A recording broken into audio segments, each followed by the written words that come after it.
Yeah, absolutely. So we've been using Amazon DSP since 2017 at Bobsled, now Acadia, and we've found it to be very effective for brands, especially brands looking for growth and to sort of broaden the top of the marketing funnel, essentially. So there's a sort of a natural ceiling that we'd hit with PPC, and Amazon DSP would help to broaden the audiences, help us target new to brand customers and things like that.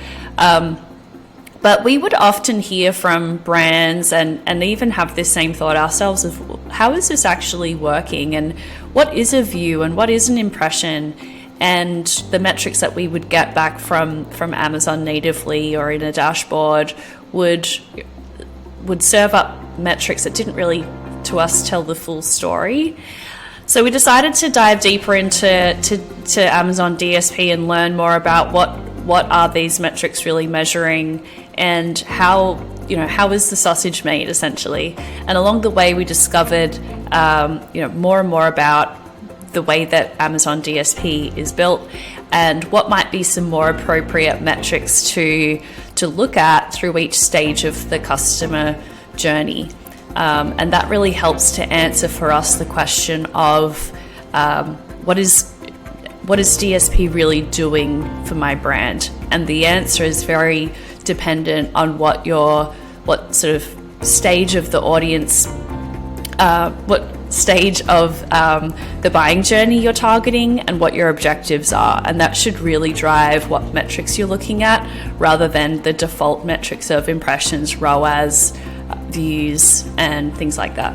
Yeah, I think that there's a couple of reasons which are understandable when you break them down. So one is that those same metrics are able to be compared across other platforms. So if we're talking about impressions and ROAS, then those are metrics that are obviously used in other programmatic advertising environments like the Trade Desk or other display ads. So if you wanted to compare side by side Amazon DSP and your Trade Desk investment, for example, then at least on the surface of things, those are the same metrics. I think that understanding really what goes into those calculations is important, and because those side by side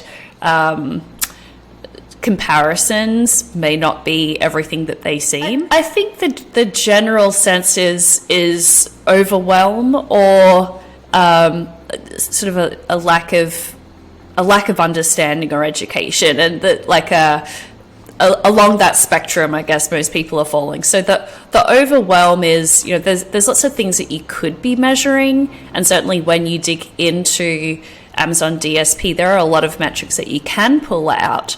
But the question is, which ones are going to be most meaningful for what you're trying to do, what your audience targeting tactics are, what your objective is. Yeah, so one that we use quite a lot is competitor audience acquisition.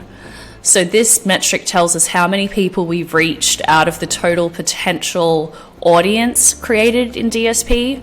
And so this is particularly powerful when talking about competitive reach. How many unique users from our competitors' audience did we manage to reach in a given month?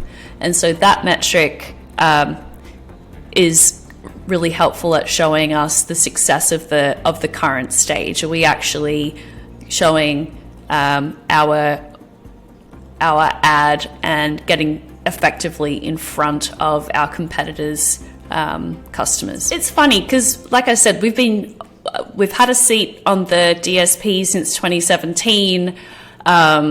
Big, widespread adoption at Acadia of DSP, and whenever we did tests of trying to figure out the incremental sales opportunity with DSP, we always found a very positive correlation. So there's an example that I share in the webinar about an off test that we ran with a client in the pet category, where they weren't doing any DSP. We ramped up DSP over 1 month, and then switched it off, and that brand saw a 15% sales lift on Amazon during that time. That couldn't really be attributed anywhere else. Amazon Marketing Cloud, of course, we can bring PPC and DSP together along with Amazon's first-party sales data and actually track incremental growth much more effectively than an off-on-off strategy.